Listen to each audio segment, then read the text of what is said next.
All right, everyone, welcome back into another NBA DFS video. Have a Friday slate here for you guys, the day after trade deadline day. First and foremost, Bucks got a little better. I like that in New York. That was a fun trade as well. Dallas, I felt got better. But like looking at it today, like how much of that do we have to worry about along with injuries? That's obviously the difficult part about today's slate. Are there any plays that really stand out to you today because of whether injuries or the trades at all thus far? Yeah, I mean, the first game on the slate, we have the Sixers. Maxey did not go through shoot around looking like he could be out. Campaign and Buddy Hield are both available. So, right there, I mean, we have some value. Buddy Hield's Yeah. kind of boom or bust, but if Campaign's starting for Maxey here, I don't know how we get away from him. Again, this is a very kind of thin team right now. Obviously, still no Melton. Embiid's out. They do have Harris, Oubre, but yeah, I'm very interested to see what that lineup looks like. And then your Bucks, man, you know I'm a fan of Pat Bev. Yeah. And he's going to be interesting tonight if Lillard sits. He's already Yeah. available. It was funny. I saw him tweet. He's like, "Tell Campaign to hurry up and take his physical That so I was can great. play here tonight." But yeah, man. I mean, we had a fun day yesterday. I about broke even. It's funny. We got a lot of the value right, but all the studs like Giannis had a floor game. I was telling you earlier. Wemby had a terrible Yeah. game, and but yeah, I think we could make it back tonight. But yeah, I mean, the big situation to keep an eye on right now is that first game with Philly, and if Maxey's out, we're going to get these new guys, Payne from the Bucks and then Hield from the Pacers, making their Philadelphia 76ers Yeah. debut. That's true. He could be a decent value as well. You're right. I feel like we need starting lineups, and this is a day in which I will say some of the projected minutes for, let's say, players like Pat Bev, and even for, I'll use the Bucks as an example, like maybe AJ Green, like maybe his minutes aren't as accurate. Maybe like Pat Connaughton, maybe they're not as accurate today, just because you don't know how many minutes Pat Bev will get if like Lillard is out just in the first game. Same thing with like Buddy Hield as well. Like he looks good on paper. You can only play him on FanDuel, but he looks good on paper tonight, but he's projected to get like 30 plus minutes. Like we don't know that that's going to happen. It probably should tonight, but again, today's the day in which I could see not trusting the minutes as much as typically. Yeah, I'm honestly distracted by this comment from Unicorn Love, who's been a regular here the Yeah, past yeah, couple of weeks. I don't know if you want to pull that up. yeah. Let's do it. But yeah, 140K last night. That's awesome. Unicorn Love here. So he didn't pay up for the studs, right? Yeah, man. I was on YouTube. I mean, we went through so many different situations. I'm glad you landed on that right group of players. Honestly, just huge congratulations to you. Yeah, I that's was saying awesome. in the Discord the other day, like we all have our ups and downs, but when the group's winning and we have big hits like this, it really keeps us going through the season. Honestly, if you have a Twitter, send that to the Occupy Fantasy Twitter. They'll definitely shout you out and everything. Um, but yeah, man, congratulations and let's keep that rolling. And I will say this you're going to want to play for more money now that you have that in your account. Just up it a little bit. Just don't go crazy. But that's Dude, so awesome to see, man. Really, really love to see that. honestly, so that's honestly my biggest conundrum, like right now, just like betting wise. It's like at what point do you actually increase your unit size? Mhm. I honestly, I don't know, like maybe that's a Yeah. good question for like Brian. I don't know. Like that's like just because you said that, I'm like, it's an interesting thought process. Cause to me, I'm like, no, don't do that. Maybe a little bit, maybe like one contest higher, but that's awesome. Love to see that. It has felt like honestly, like night in and night out, it's felt like we've given like huge GPP winning advice. I know my lineups lately have been like one off and it's been like a snowflake off. Like it's been bad, but love to see it. That is that is awesome. Yeah, man. I mean, like I said, I mean, I did okay last night. Pretty much broke even. I was hand building up to the block like I always do. I need to get back on an optimizer, for being honest. But yeah, tonight I'm only playing 5 or 6 lineups. But I mean, yeah, we cast a wider net with our information because of you guys that are watching, and it feels great when you hit. I mean, 40K, that's no joke. No, that's awesome. That's just awesome. But yeah, I mean, getting back to what you were saying about Milwaukee, Yeah. I mean, it is tough to project them right now. Jay Crowder had like a career game last night. I mean, career for Milwaukee anyway. Yeah. 27 He, plus fantasy points. When he gets opportunity, he does really well. I was heavy on Beasley, which kind of burnt me. The field was heavier on Crowder. That's why I kind of made that pivot. And obviously, the chalk went off and didn't really work out for me. So I like both those guys tonight. Again, even if Dame's in, Middleton's still out. yeah. So that is creating increased usage for the rest of this group. Um, and yeah, I mean, Charlotte's just a soft defense. Should be a Hmm. pretty good matchup here, but I'm hoping it stays relatively competitive because it is a back to back. But yeah, I mean, Crowder, definitely someone I'm going to be looking at for value, and probably a little bit safer if Lillard does end up out as well. Yeah, I completely agree. I mean, he feels like such a safe play on the slate. We know Doc likes to run his vets, and that's why I was like, oh, that makes sense why I went for Pat Bev. Like, oh, he loves himself a veteran. But let's jump into Charlotte as well because they're very banged up as well. So LaMelo Ball's still out. Davis Bertans, who they just traded for, he's out. Seth Curry, who they just traded for, he's out. Kyle Lowry, who they just traded for, he's out. Trey Mann, who they just traded for, he's out. All the players that they just traded for are basically out. So looking at the projected starting lineup, Cody Martin, Brandon Miller, Leaky Black, Miles Bridges, and Nick Richards. Do you have any interest in any of these players? I mean, we are getting heavy minutes for Miles Bridges and Brandon Miller. It doesn't really seem to matter whether or not the game blows out. And then we're still getting Nick Richards, Cody Martin at cheap price tags. You got Black and Nick Smith at also cheap price tags that are projected in minutes. Any love for any of the Charlotte Hornets? Yeah, I mean, it's tricky. Like, I've played Cody Martin in low ownership, and he does terrible. Then he has an amazing game the night he's popular last night. I don't mind going to Martin. I mean, the best player here is probably Miller. And we always say this, like, there are certain guys that even in a blowout are going to play into the fourth quarter. Miller's proven to kind of be one of those guys, so I'm very comfortable getting to him. Bridges has been excellent. It's funny, he took himself off the trade block. I mean, given his off the court issues, I'm not surprised he didn't want to try to win over a new team. Charlotte kind of has an attitude. It's funny they're terrible, but it reminds me of like those early Trailblazers teams, the Jailblazers, but they suck is the difference. But yeah, man, I don't mind getting to some Bridges. I do really like Miller. Martin's fine at his price. There's not Yeah. a lot of good value at guard yet, but if we get campaign, I'll probably come down on him. And I was going to be all over Podol tonight, but now I think I'll probably end up on more Richards because we did just get word that Kelly Olynyk's going to be in. They did just get Jonte Porter back too. So that front court's going to get crowded fast. So it's going to make me pull back a little bit on my Podol love, and Yeah. probably pivot to some Richards because they are similarly priced. Yeah, I think Poto's still fine there, but you're right. He's kind of higher owned right now because of that. Like, I could get behind that. And while we're on Toronto, it does feel like to me that Quickly is too cheap. I mean, in a weird way, they've kind of made him their guy. I don't really get why, but they like him there. Yeah. They made some trades that kind of indicate that. So him or RJ Barrett, I feel like are great GPP plays, but Quickly's the cheaper of the two. Scotty Barnes' price has come down enough to the point where I could play him again. They're all projected to get 33 plus minutes. All feel somewhat safe minutes wise. Yeah, I think they're all okay. I really like RJ Barrett on both sides. I mean, he fills a kind of thin forward position tonight. Yeah. We're going to have a lot of guards to choose from, especially with the Houston guys in that same game. So as much as I like Quickly, and I will get to some exposure, even only across 5 or 6 lineups, Barrett, I'm probably going to end up a little bit heavier on just because I really like his floor. We have seen him spike for 40, 50 points at times too, which at his price is certainly nice. So I do like this game. And it's funny. It's like these are two teams that are kind of known to play slow with solid defenses, but 234 total, very tight Yeah. spread. Yeah, maybe things are changing there. I think part of that is that Van Fleet's out. The other part is that Quickly's kind of running that offense now, like you said. Definitely plays quick, more transition basketball. So, yeah, maybe not a spot first week of the season would be super interested in, but these teams have kind of changed their identities over the past few weeks, and I really do like this as a game to target with the close spread and the high total. And so I must say the pricing on the other side of this game for Houston, I don't get it. So like you got Thompson, who's just significantly too cheap.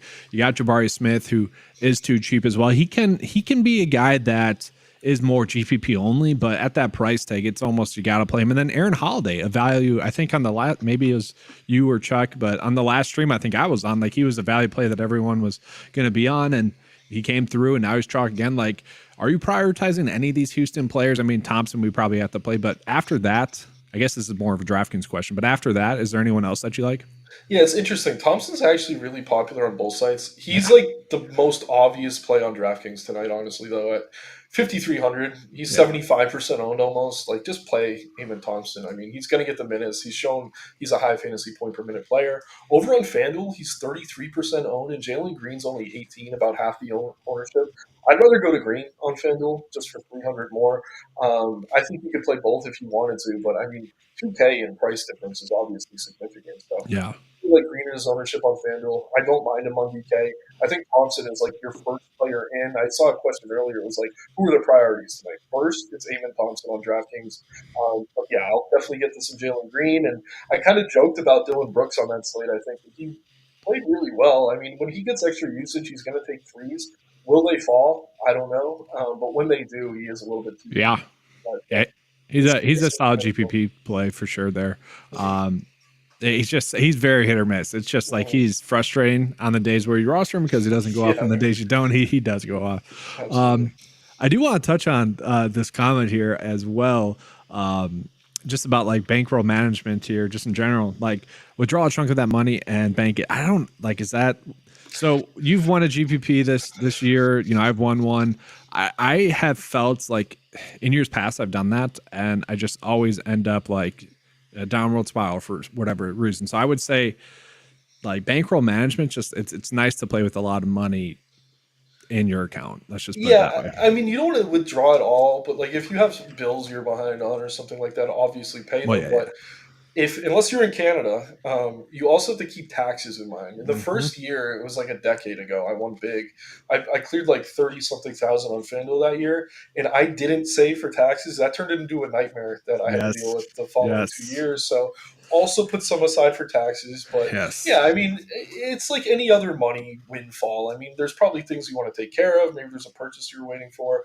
But yeah, I mean, it is like you play with more confidence with a bigger bankroll, but at the Yes. same time, you don't just want to jump into these like $100, $300 single Ooh. entries with all the Ooh. sharks, because like yeah, I mean you're suddenly going to be going against much tougher competition.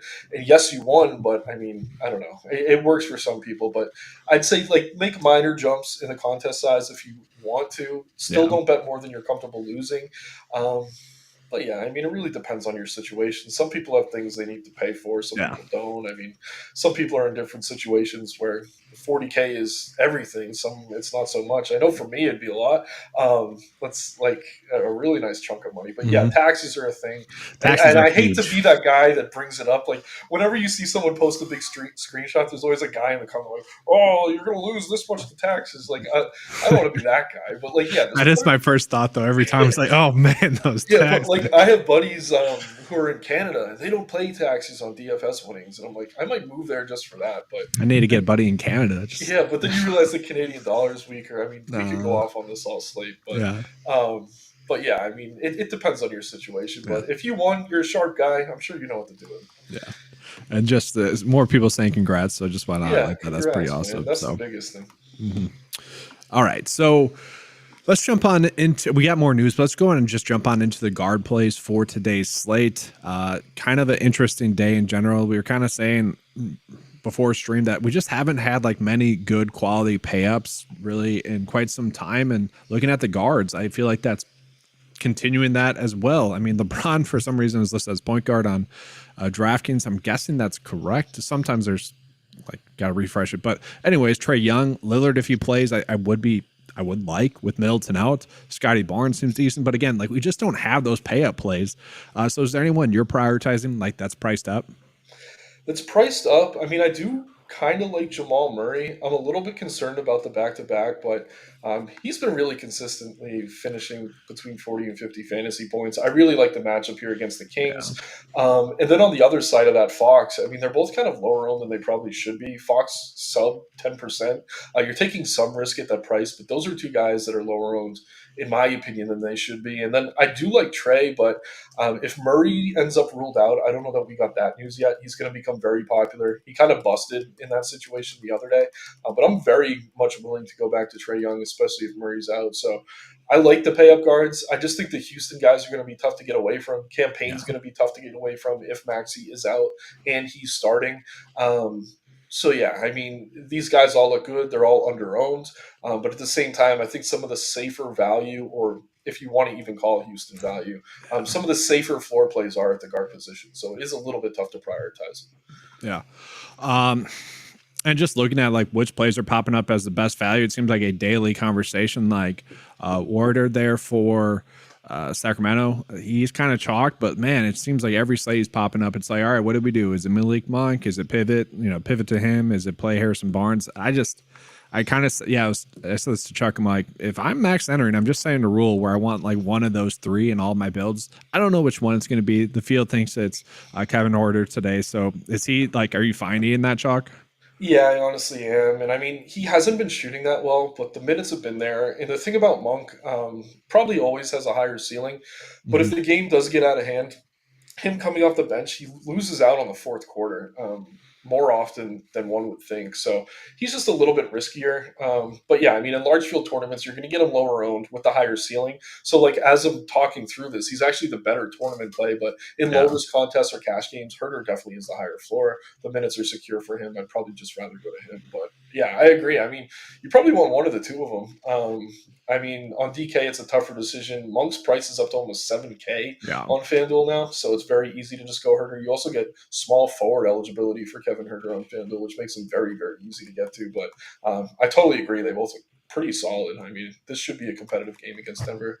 And then we are seeing the guards for the Pelicans being kind of chalk, at least on DraftKings, on FanDuel. They're not as much collectively, but CJ McCollum and Brandon Ingram, they're popping up. And I feel like that's a little bit risk reward. I get like I do feel like they're too cheap regardless. Like they could pay off their price tag regardless. Zion's a game time decision. You also have J-Val as a game time decision as well. That could make a difference. And then Marshall, that's not a big difference. But are people just banking on one of like, I mean, JVL doesn't really change too much for those two. Are they banking on like Zion being active or inactive, or is that just like I I don't? mean, It's I, strange. yeah, it is kind of strange, but I mean, McCollum's price has come down for Yeah, some reason. I mean, it's 6,700. I don't know why they lowered his price. I like CJ over on DK. I think it's much easier to get to Ingram on FanDuel. yeah, And yeah, I mean, Zion's been good. Will he be in or not? I'm not sure. But I think regardless, they're kind of priced where they should be for a matchup with LA. Another closely contested game with a high total. And you also have the option to maybe pivot to D'Lo off of CJ if you yeah. are heavy on CJ. He was already ruled in. We're still waiting on LeBron and Davis news, but we do know that Russell's back tonight. So yeah, I don't mind mixing in some McCollum, Russell, Ingram in that late game. And then if we get any news that breaks in the earlier games, you have plenty of room to kind of pivot. So yeah, I think we do see kind of inflated ownership on some of these late games because people are preparing to late swap. But yeah, I mean, at their respective prices, I think they all make sense. McCollum, Ingram, Yeah. especially. Yeah, I think that's fair. So apparently, we just got news that Max is going to be out. Hmm. So Yeah. let's kind of talk through that. It's going to be difficult, honestly. So we'll pull that up here. Instantly, you kind of mentioned campaign if he's active, could be someone you're looking at. Also, Buddy Hield, but you can't play him on DraftKings tonight. So, are we worried about that game blowing out? That's the first question I have because I am. Really? Yeah, Atlanta's been kind of bad. I know, but it's like Tobias Harris and maybe Paul Reed having a good or bad game. You know, like that. I guess that's the biggest difference maker. Yeah, and we're still waiting on Murray. I mean, Vegas doesn't seem that concerned, and I No. tend to just go with them, but Yeah. I'm not too concerned. And again, this is the highest total game on the slate. So yeah, I'll say this: campaign at his price on both sides, if he's starting, I think makes sense. Buddy Hield is dicey. And we've seen this with him on every team he's ever been on, whether it's the Kings or the Pacers.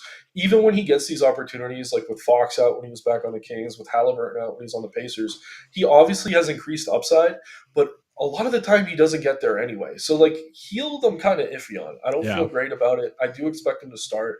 Paying at his price, I don't think he's going to kill you. Even if he plays 27, 25 minutes, he should be able to get value on DK. I mean, 4,600 on FanDuel isn't as good, but you can play him No. at shooting guard, and there's not a lot of good guard value tonight. So I really do like campaign a lot. Buddy Hield, I'm kind of on. I'll probably have him in a lineup or Yeah. two, but I'm not as bullish. But Harris now I am really interested in.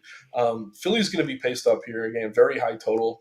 And yeah, Oubre's been kind of similar to Hield, honestly. So more than anything, I want campaign now. And it I, kind of feels scary in his first game starting with a new team, but they don't really have ball handlers otherwise at I was all. gonna say I think it's gonna be Kelly Oubre, honestly, tonight, where he just assuming this is assuming that the minutes are right for campaign, which I already said don't do that. But like if the minutes are correct and they're not for these top end guys, I kind of want to just refresh here. But Yeah, it's like going to take a few minutes. But, he'll have to get more usage is essentially it. mhm. And so 38 minutes, that might be more accurate. I mean, if that happens, campaign up to 22, I could Oh, get at least. behind.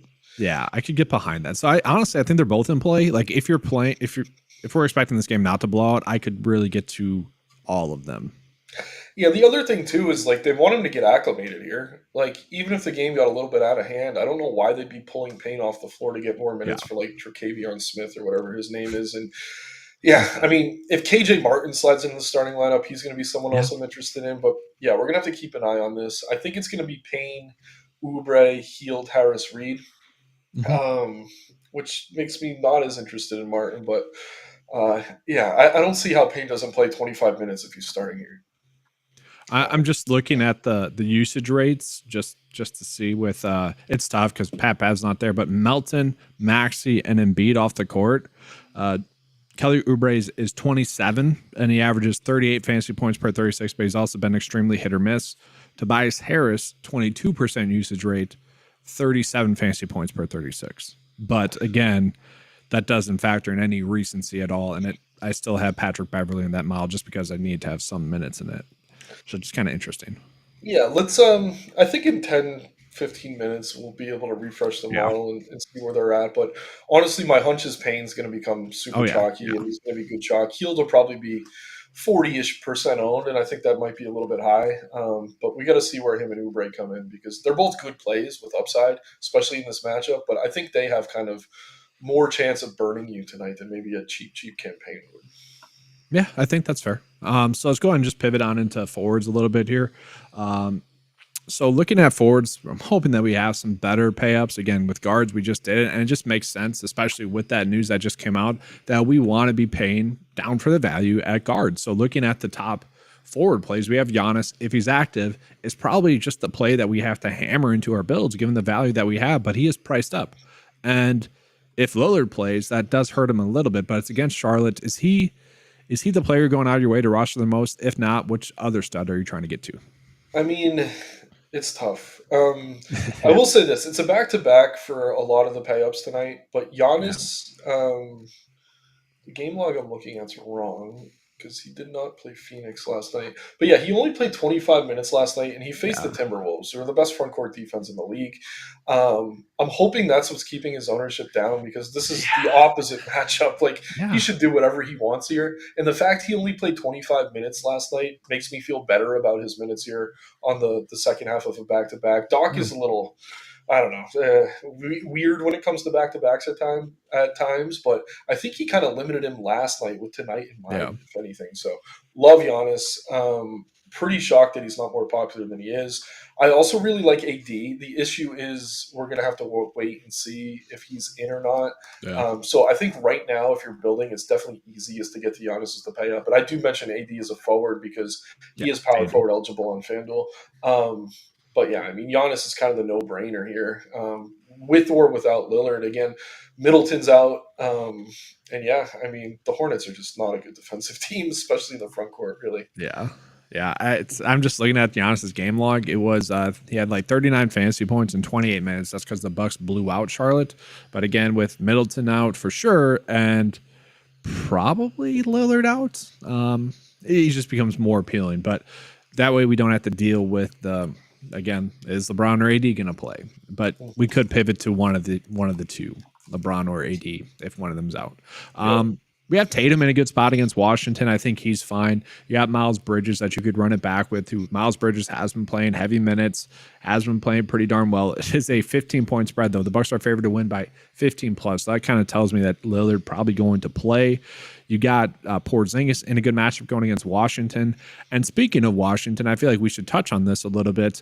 They got rid of Daniel Gafford, and we'll touch on this more in centers. But is Kyle Kuzma, is Denny, is Eugene Amorie? I almost got that. Is he the easy value on the slate because he is popping up as that right now? Yeah, I think he is, and it's weird because he's power forward center on DK and small forward Yeah. only on FanDuel. But as long as he starts, I think he's fine. Should probably play 25 or so minutes here.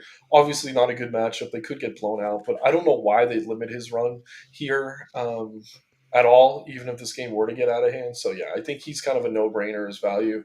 Keep an eye on the ownership. I mean, as more opens up, I don't know that he stays 50% owned on FanDuel. That feels a little bit aggressive, but earlier, I mean, there were no plays under 5K we could feel good about. We're getting a few now, but I still think he's a really solid option on both sites and Yeah. probably play him at forward. I don't know that you want to use up your center spots for him, even though he's going to be listed as the starting center. And I will say this, if he's not starting, I would be concerned. They Yeah. could go to Anthony Gill, which would be disgusting. I He's think been there, that's, right? yeah, he's done it before. And Yeah, I think that's the only other big they have on their bench, which is funny. But yeah, as long as he starts, he's good. And I don't know if the Wizards have done it, but Kuzma has played the five before.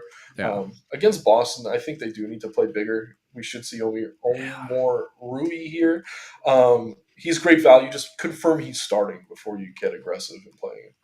Yeah, I agree. I think that's like we have two clear cut values, and then like probably Cameron Payne as well, so probably three. So again, that's where it's going to be paying up for. Maybe Giannis. We'll get into centers in a second here, but is there anyone that's popping up for you? I'll just mention like Brandon Miller. I think is a good GPP play.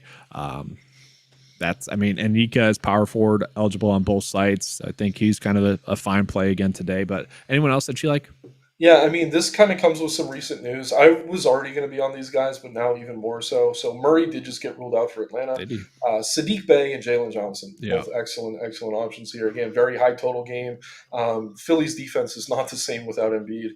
So really just like this matchup for them. And I know everyone's going to rush to Trey. I like Trey, but Bey actually had a massive ceiling game the last game that Murray was out. We've seen Johnson spike for over 50 fantasy points. So those are two guys I'll be considering heavily. And one more guy that I brought up earlier, or two. I do really like Barrett on both sides. I think he's fine, price where he should be. And then Jay Crowder, as long as he's starting again, I think he's cheap enough to consider as well. So I love the Atlanta guys now, for sure, though. Crowder was the value play I was referring to when I said that. We have two really good value plays. Okay. So, yeah, I missed that. I realized that wasn't that clear after I said that. No, you're good. I'm looking at like 7 things at once, so that's on me. That was my bad. I wanted to make sure the chat knew as well. Good. Speaking of that, let's see here. Healed is available now on DraftKings. He is. So that's interesting. So I just pulled that up. So yeah, he wasn't popping up in the data sheets, but now he's in there. So he is too cheap on DraftKings, just as an FYI. Yeah, and maybe this pairing with Nurse is going to be good for him because it seems like no matter where Hield goes, he has limited minutes. Maybe finally with Nick Nurse, who's kind of from the school of Thibodeau, he's going to get run consistently over 30 minutes. And if he does, I mean, he's too cheap. But yeah, I mean, first game in, it's a little bit iffy. But 5K on DK, I mean, shooting guard or small forward, it's going to be a very appealing play. Yeah. And it's not like when it's been his spot on a slate, which was rare, but like he had done pretty well in those situations. I mean, like when Halliburton was out, when he was starting pretty much. Yeah. Yeah. Let's see here. Jalen Green or RJ Barrett. So we kind of just touched on RJ Barrett. Jalen Green does feel like a pretty good play as well at his price tag. Do you have a lean there? I think I slightly prefer Barrett just because we have Payne now. Especially on DK, where you're probably playing Thompson at guard. Yeah. Love both, but I will slightly prefer Barrett. I just think he has the higher floor. Green kind of scoring dependent. We see him a little bit inconsistent. Maybe the higher ceiling, but if I have to pick one of the two, I'll go Barrett. It's very close, though. We hate to do these one or one or the others, but it's funny. Like if it wasn't slate dependent, like a slate dependent question, which obviously it is, I probably would have said Jalen Green a little bit, but we have so many great guards. There's no point in playing Green. Well, I shouldn't say that. There's no. I mean, I like Green too, but yeah, if I'm picking one or the other, yeah, I think Barrett makes the most sense on tonight's slate. So let's go ahead. So 4 Hawks players tonight. That's a good question. So would you max out how many Hawks you can be on? My instant reaction was we could be on that many, but there's so much value elsewhere as well that I feel like that's actually hindering lineup processes. But what's your kind of thought process there? I mean, if you're landing on 4 and you really like your build, I think it's okay. I mean, I prefer 3 probably, but I mean, for example, on DK, if you're like on Trey, Bey, Johnson, Okongwu, like I'm not going to argue with that. Or if you're getting to Bogdan instead of one of those other guys, I'm not going to argue with that. But yeah, just make sure you really like the rest of your build. I mean, 3 feels a little bit better, but this is the game with the highest total. And Philly's defense is a shell of what it was earlier this season. So, yeah, I don't mind 4 if you're getting there. I would say you'd have to run it back then with probably 3 Sixers as well. Payne, Harris, and maybe Oubre, but I guess just 2, just play safe. Yeah. But. Yeah, I mean, to your point, if the game blows out, I mean, maybe you don't want to have too many Sixers, but I think you're probably going to have Payne regardless. I really, really do like Harris. And if you have 4, you want some Sixers if you have 4 Hawks, probably. Yeah. With with Murray out, obviously, I don't think that's going to be as much of a. I don't think we need to worry about the blowout too much. This is a question about campaign. Yeah, we're going to be on campaign. We'll refresh that data at the end of the video just to see how much he's popping up, just as an FYI. But let's go ahead and pivot on into the center plays. So again, we got to find some payups. We already kind of mentioned Anthony Davis as a good play as a forward, but now center wise, he does make a lot of sense, especially on DraftKings where he's too cheap. You also have Jokic as a pay-up play. You have Sabonis as a pay-up play. This, and Giannis, obviously, this is where I think we can pay up. The question is, who do we pay up for? Sengun's pretty high price as well. Do you have a lean here? I mean, with it being the back-to-back and you're getting the discount, I think I slightly prefer Sabonis to Joker. If you have all the salary in the world, obviously Joker's the better play of the two, but if I'm choosing between those two, I slightly prefer Sabonis. But like I said, I mean, my favorite's AD. It's just we're gonna not have that news. So on FanDuel, you can put him at forward. If he's out, you just pivot to LeBron. It's easy. If we get it before 10 o'clock, you could very easily pivot to Sabonis or maybe even Jokic, depending on how much salary you have. But I just love the matchup for Davis here. There's a chance Joe Val's out, and even if he's not, he's banged up. If Nance is the starting center, I like Nance as a value play. But at the same time, he's not going to slow AD down. So I really, really just like the spot for Davis. I mean, he's gone over 50 fantasy points, I think, like almost, I don't know, 4 of his last 5, something like that. And I just like the spot for him. But yeah, I don't get the pricing. I'm just so frustrated with DraftKings for just not. The DK pricing is insane. FanDuel, it's more of a decision point because he's up around 11.4, but he's unowned over there, which is why I'm really interested. But he's unowned on DK too. I mean, 10-2 for AD. 5% owned. Potentially with JVal out too, going against, I like that. I love it. Honestly, I think tonight, like I typically do between like 5 and 10 lineups, most of them single entry type builds or just 3 entry max and whatnot. I think I'm going to put all of them. Giannis is going to be my forward, and then I think I'm just going to play all 3, probably all 4, just because of the ceiling. It's like they all have ceilings. I just want to get the correct. One in there, the one that has the best game. And I know that's not helping people out too much, but it's tough. And you also have Sengun in a pretty decent matchup against Toronto. And then someone kind of mentioned this as well, Porzingis going against Washington with no bigs. I did tweet. I was all like, it's funny. Dallas bigs against Dallas is still going to be a thing with Gafford out. But are we looking at bigs against Washington still? Is Porzingis a good play? Yeah, I mean, I'm not going to lie. The spread scares me here. It's almost 20 points now, which is like this might be the widest we've seen this season. But yeah, I mean, Porzingis is a front runner. He crushes in the first half. I mean, we always make the joke if they had first half DFS, we'd have Porzingis in 100% of lineups. It's a great matchup. He's going to do whatever he wants here as long as he's in the game. But we have seen like he's one of the first guys off the floor in a blowout. So I don't know. I mean, he could even get there in like 25 minutes. At his price, I think he's a solid play. But yeah, I'm fine with it. But yeah, I would be lying if I wasn't a little bit concerned about the spread. But at the same time, I mean, it seems the field's feeling the same way, so you're getting it low owned.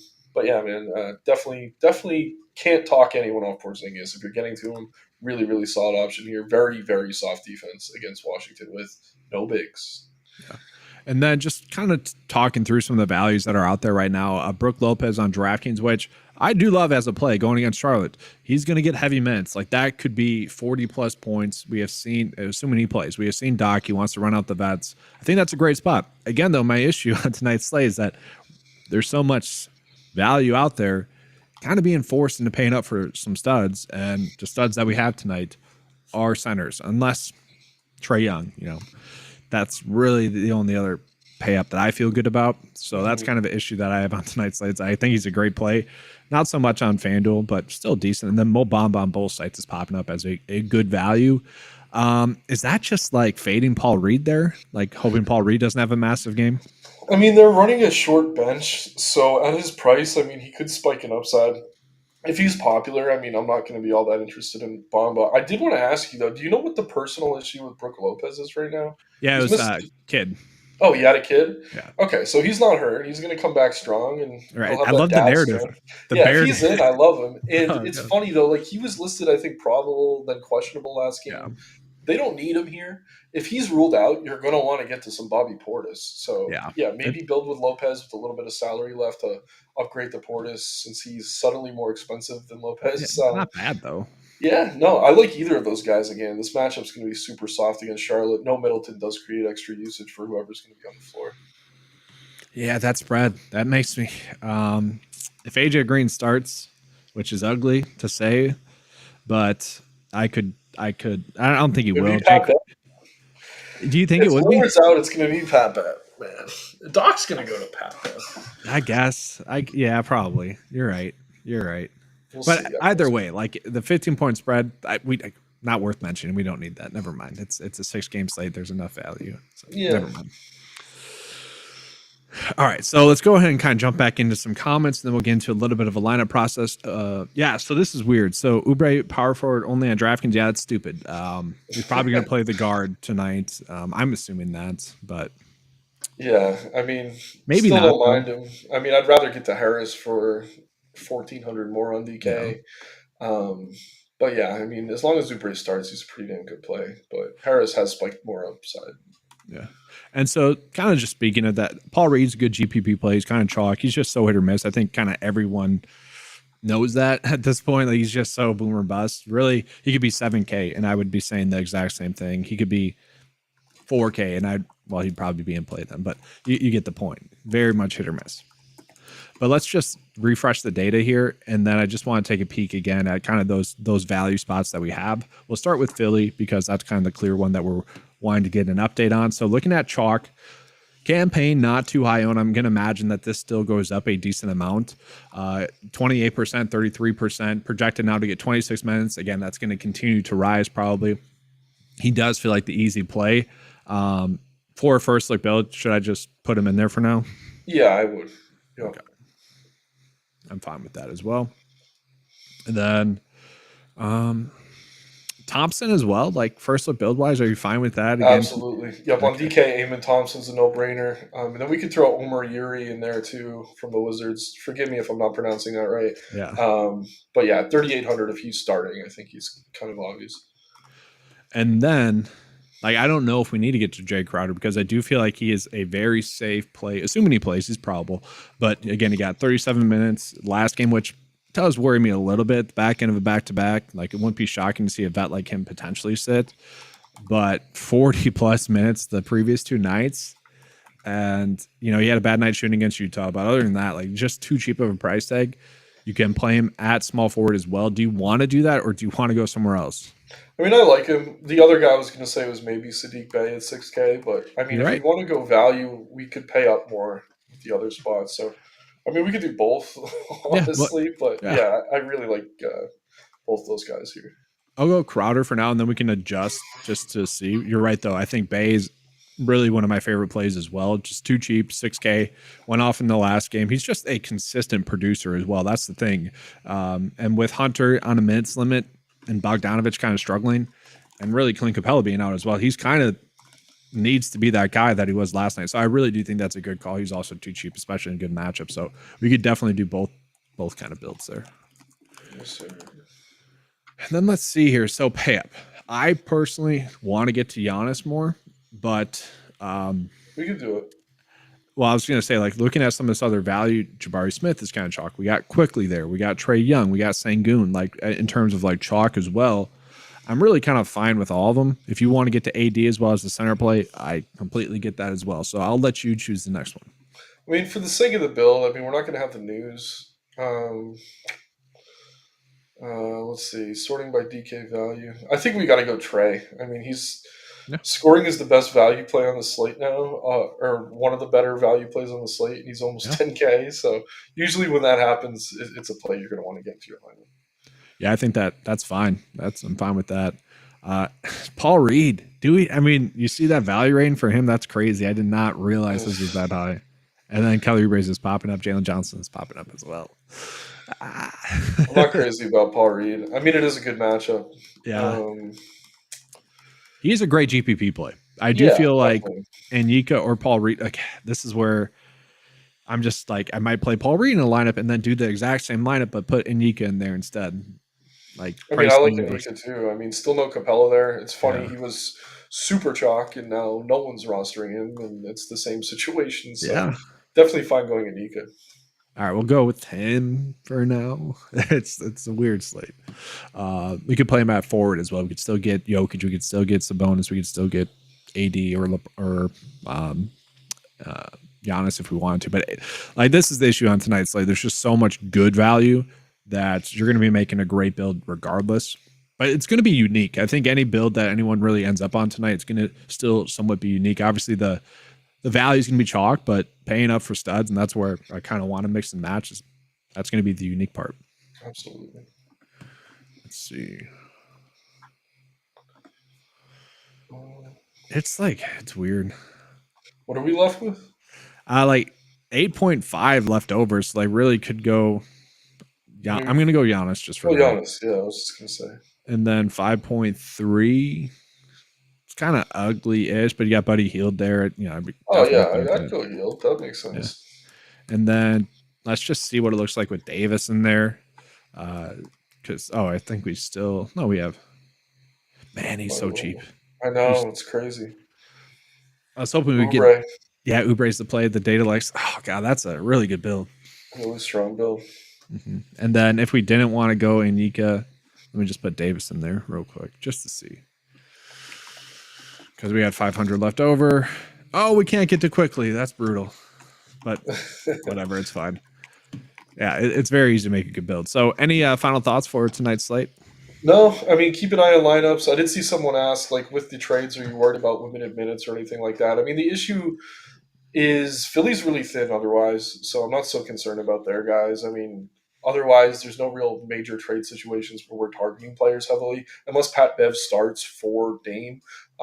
But yeah, guys like Olynyk, some of these secondary plays, I don't think we have to worry about too much. So yeah, I wouldn't be too concerned about the Philly guys. Like I said, I think Payne's going to be safe. Hield's been boomer bust, but I think it is priced on DK. He's tough to get away from. So yeah, just keep an eye on lineups. A lot of news that's still pending. Things could change fast. But should be a fun slate. And yeah, the value here is definitely going to be campaign. And then just make sure Omer Rui is starting for the Wizards. I think everyone in the industry wants that tonight, but it's not a guarantee. So just keep an eye on that as well.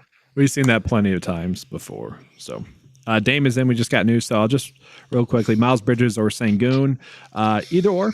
Honestly, they're both in good spots. Probably Sengun. You don't have to worry about a blowout as much. And then real quickly, we'll answer the Yahoo value question as well. It's pretty loaded with value. I don't know if you need to go Monk or Payne.